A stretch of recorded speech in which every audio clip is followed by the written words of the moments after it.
नमस्कार। ऐतिहासिक तथ्यों पर आधारित श्रृंखला सच का सामना में आपका स्वागत है। मैं हूं मुकेश कुमार। दोस्तों, मुगल साम्राज्य के संस्थापक जहीरुद्दीन मोहम्मद यानी बाबर को लोगों ने एक गाली के रूप में तब्दील कर दिया है।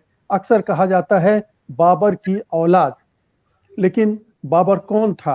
बाबर हिंदुस्तान कैसे आया? उसने यहाँ पर किससे लड़ाइयाँ लड़ी? किसके कहने पर लड़ाइयाँ लड़ी? ये तमाम चीजें हैं जो छुपा ली जाती हैं। निश्चित रूप से बाबर एक हमलावर था। उसने हमला किया और अपना राज स्थापित किया। लेकिन बहुत सारी सच्चाइयां हैं जो राजनीति के झांसेबाज हमसे छिपा जाते हैं और उनको जानना हमारे लिए बहुत जरूरी है। तो आइए आज बाबर के बारे में थोड़ा अपनी जानकारी में इजाफा करते हैं और इसके लिए हमारे साथ जुड़ चुके हैं जाने माने सामाजिक कार्यकर्ता और इतिहास के जानकार प्रोफेसर राम पुनियानी। प्रोफेसर पुनियानी, कार्यक्रम में आपका स्वागत है। बहुत धन्यवाद। पुनियानी साहब, सबसे पहले तो ये कि बाबर को एक बड़े खलनायक के रूप में हमारे समाज में स्थापित कर दिया गया है। गाली के रूप में इस्तेमाल होता है। अक्सर अल्पसंख्यक समुदायों को जब टारगेट किया जाता है तो कहा जाता है बाबर की औलाद, और ये पिछले 30-40 सालों में बहुत ज्यादा हो रहा है। लेकिन बाबर कौन था? क्यों कैसे भारत आया? हमलावर तो था, लेकिन बहुत सारे हमलावर थे। यहाँ हिंदुस्तान में भी एक राज से दूसरे राज पर हमला करने वाले लोग थे। कैसे आप बाबर को देखते हैं? कौन उनको आमंत्रित करने वाला था भारत में? वो खुद आया या बुलाया गया? जी, ये पहले तो आपने बहुत महत्वपूर्ण बात कही कि सांप्रदायिक राजनीति के प्रचार में बाबर को एक बहुत नकारात्मक रूप में प्रस्तुत किया जाता है। और जब बाबरी मस्जिद को गिराना था तो उसके पहले से वो उस प्रकार के गंदे नारे शुरू हो गए। अब ये दूसरी बात है कि हम इतिहास को केवल राजाओं के धर्म के चश्मे से देखते हैं।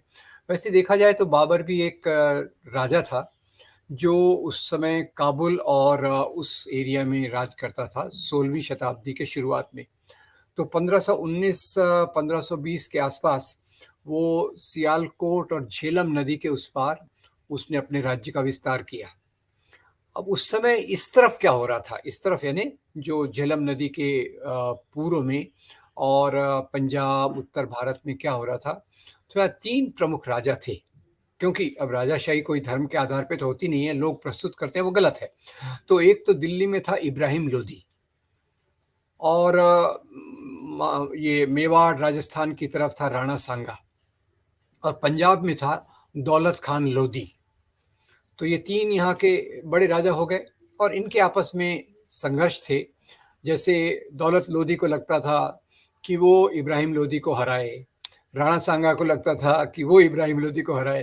तो क्योंकि इसके पास संपत्ति के खजाने वगैरह थे आगरा में और दिल्ली में, तो इसके चलते एक तरफ से राणा सांगा ने एक दूत को भेजा बाबर के पास कि आप आइए, आप इब्राहिम लोधी के खिलाफ लड़िए।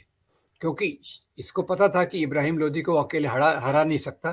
तो उसने कहा ठीक है, इब्राहिम लोधी का राज्य जो है उसमें उसमें दिल्ली का प्रभुत्व है, आगरा पे प्रभुत्व है, तो आप दिल्ली की तरफ से आक्रमण कीजिए, मैं आगरा की तरफ से आक्रमण करूंगा, तो उसमें हम पार्टनरशिप में उसको हरा देंगे। तो ऐसी दौलत खान लोधी का भी यही इरादा था कि भाई बाबर को बुलाया जाए और इब्राहिम लोधी के साम्राज्य को, इब्राहिम लोधी के राज्य को ये किया जाए। तो खैर, वैसे मुख्य बात तो कहूँ, राजाओं को आक्रमण करने के लिए कोई निमंत्रण की जरूरत नहीं रहती। कोई निमंत्रण, वो वैसे भी देखते रहते हैं कि मैं राज्य का विस्तार कैसे करूं।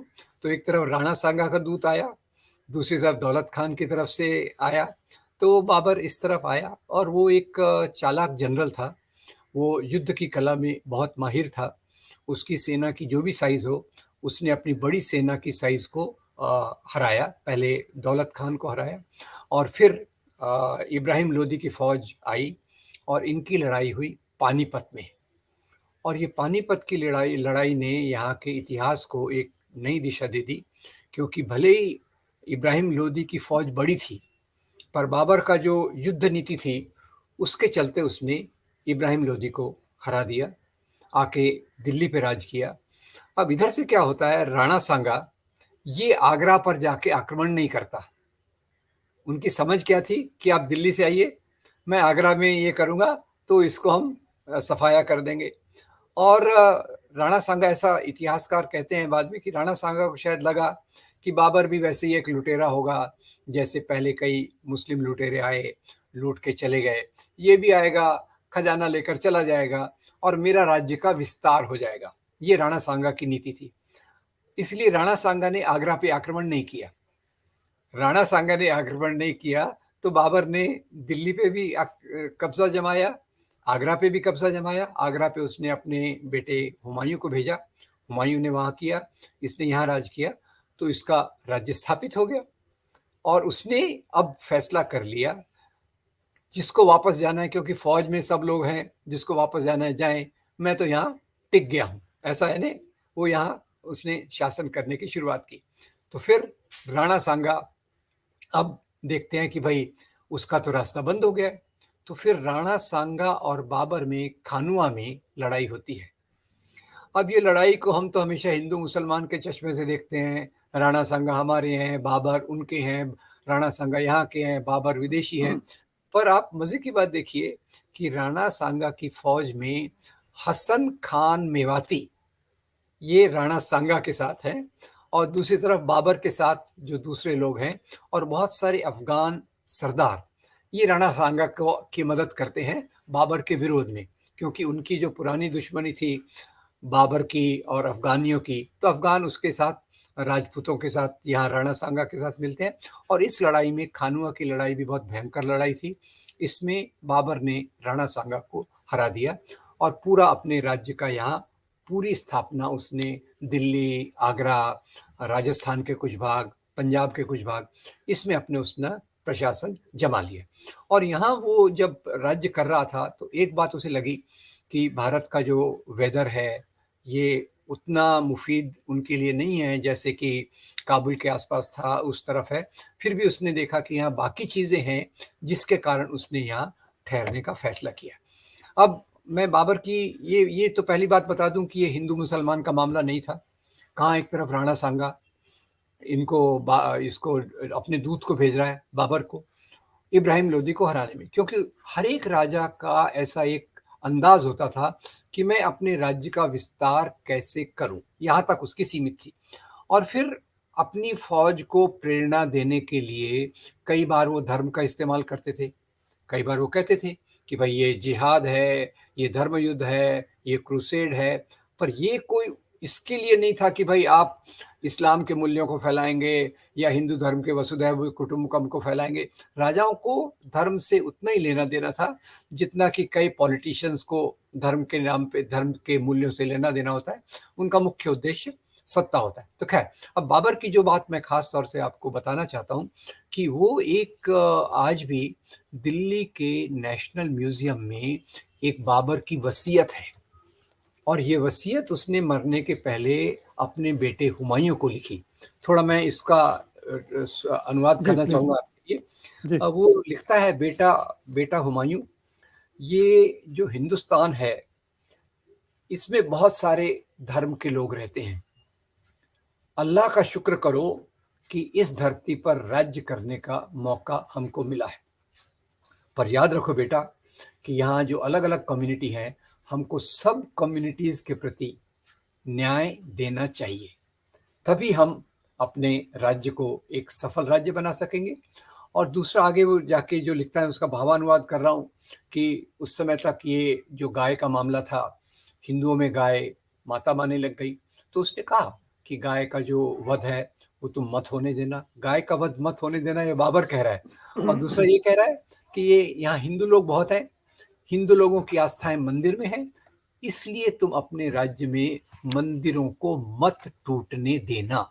अब ये बाबर की वसीयत मैंने इसलिए बताई क्योंकि अभी अभी जो मस्जिद बनी, जिसको बाबरी मस्जिद कहते थे, वहाँ अभी प्रधानमंत्री जी ने उद्घाटन किया, और कितने आकर्षक रूप से आपके मीडिया ने उनको डिजाइनर रिलीजियस ड्रेसेस में हमको देखने को मिला। वो भी एक अजूबा था हमारे लिए। खैर, नहीं, और तो उनके एजेंडे में मथुरा भी है, काशी भी है, वहां भी उनको जो धर्म स्थल में दूसरे धर्मों के बर्दाश्त नहीं हो रहे हैं। लेकिन एक जो मूल बात आपने कही कि जो राणा सांगा कर रहे थे वही बाबर भी कर रहा था। राणा सांगा भी अपने राज्य का विस्तार करने की कोशिश कर रहा था। उसका हिंदू धर्म से कोई लेना देना नहीं था, हिंदू धर्म के विस्तार से लेना देना नहीं था। और बाबर भी यहाँ कोई इस्लाम के विस्तार के लिए नहीं आया था, वो अपना राज्य का विस्तार करना चाहता था, और इसलिए वो यहाँ आकर उसने मुगल राज्य की स्थापना की। और जी जैसा आपने वसीयत में बताया कि वो जी इस जमीन में रहने वाले लोगों की मिजाज को समझते हुए उनको राज करने की नसीहत भी अपने बेटे को। है। तो एक तो ये हिस्सा हो गया। लेकिन आपने जैसा कहा कि इब्राहिम लोधी को हराने के बाद फिर राणा सांगा से लड़ाई हुई, उनको भी उसने पराजित किया। उसके बाद क्या जो युद्ध हुए हैं वो केवल हिंदू राजाओं से युद्ध हुए, या दूसरे इलाकों में मुस्लिम राजा थे उनसे भी उनकी लड़ाइयां होती रही? देखिए, सबसे शुरुआती लड़ाई तो मुस्लिम राजा से हुई, इब्राहिम लोधी। उसके पहले पंजाब में दौलत खान लोधी। और यहाँ जिन-जिन राजाओं का राज्य था, एक्चुअली वास्तव में देखा जाए तो बाबर ने केवल साम्राज्य की स्थापना की। बाद में चलकर हुमायूँ ने कुछ उसका विस्तार किया, अकबर ने विस्तार किया, और सबसे ज़्यादा विस्तार तो औरंगज़ेब ने किया। तो उसकी यहाँ हमें एक बात का ख्याल रखना चाहिए कि लड़ाई में हिंदू-मुसलमान का आधार नहीं होता।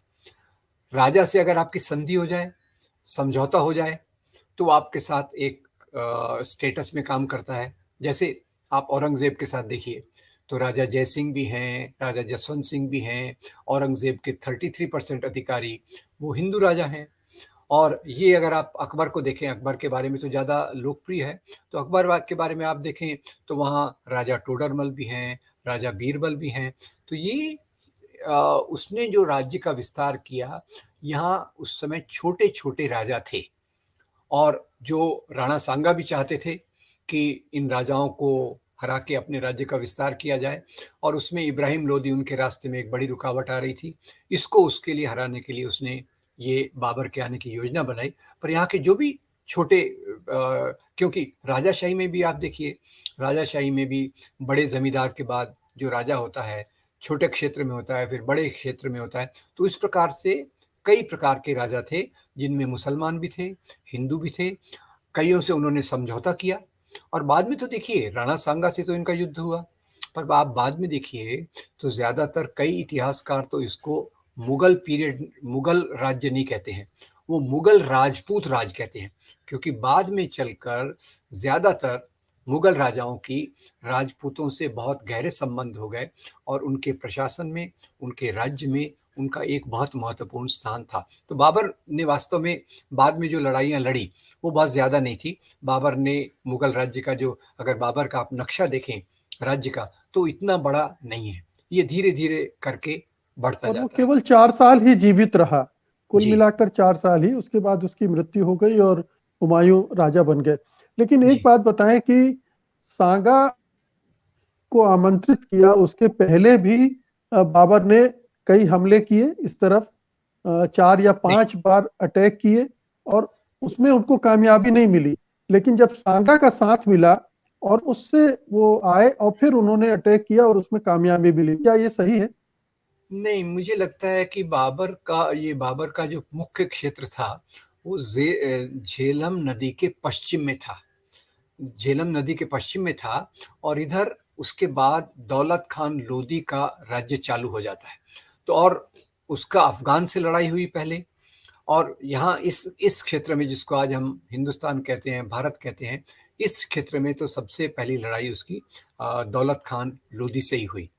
तो ऐसा नहीं है कि वो 4-5 बार आया गया, जहाँ तक ये इतिहास के इन संबंधों का नहीं, बात है। आया गया नहीं, लेकिन हमले किए उसने, चाहे वो हाँ, दौलत खान पर झेलम के आसपास किए होंगे। जी, दिल्ली जी, तक तो कभी नहीं आया वो, दिल्ली जी, तक पहली बार राणा सांगा के आमंत्रण पर ही आया, और जी, उसने इब्राहिम लोदी को परास्त किया और फिर जी, उसके बाद अपना राज कायम किया। यही जी, सच्चाई है। बिल्कुल, जी। बिल्कुल सही है। और और बाबर के बारे में और भी बहुत सारी चीजें सामने आती हैं, जैसे उसने अपनी जीवनी लिखी, बाबरनामा। हाँ, उसको एक हाँ, विद्वान शासक के तौर पर भी जाना जाता है, और जैसा आपने कहा कि मिली जुली संस्कृति को सम्मान करने वाला था। राइट, बेशक वो उसके पीछे भी उसके राजनीति थी, अपने जी, शासन को मजबूत करना था, क्योंकि अगर यहीं के लोगों को नाराज करके वो राज करने की कोशिश करता तो उसके लिए दिक्कत खड़ी होती, लेकिन जी। फिर भी इतना खुला दिमाग उसके पास था। मेरे ख्याल से वो काफ़ी एक शिक्षित व्यक्ति था और उसके बाबरनामा का जो अध्ययन करते हैं, वो बताते हैं उसमें वो काफ़ी गहराई से यहाँ के फूलों का, फलों का, मौसम का, कपड़ों का, लोगों के रिवाजों का बहुत अच्छे से वो वर्णन करता है। तो यानी वो एक काफ़ी अलग प्रकार का राजा था, भले ही उसने यहाँ 4 साल तक राज किया, पर उसने जैसे उसकी एक वसीयत से हमको पूरा अंदाज़ा आ जाता है कि वो किस प्रकार का व्यक्ति था। और मुझे तो यही लगता है कि ज़्यादातर राजा जो सफल होते हैं, वो ही सफल होते हैं जो प्रजा की भावनाओं को साथ में लेके चलते हैं और जो दूसरे राजाओं से या तो संधि करते हैं और उनसे मेल मिलाप करके अपने राज्य का विस्तार करते हैं। तो उसमें बाबर को भले ही यहाँ कितनी भी गाली दी जाए, वो भी एक राजा था, उसकी कुछ खासियतें भी होंगी, पर यहाँ की परंपराओं का उसने पूरा आदर किया, यहाँ की चीज़ों का पूरा उसने आदर के साथ अपनी किताब में भी लिखा और अपने इसमें वसीयत में भी लिखा। अब ये दुर्भाग्य की बात है कि उसी के नाम पे जो मस्जिद बनी थी, उसके पीछे वो पूरा विवाद खड़ा किया गया और उस मस्जिद को ढा के भारत की राजनीति में एक बहुत बड़ा नकारात्मक मोड़ लाया गया। ये निश्चित रूप से एक दुर्भाग्य की बात है।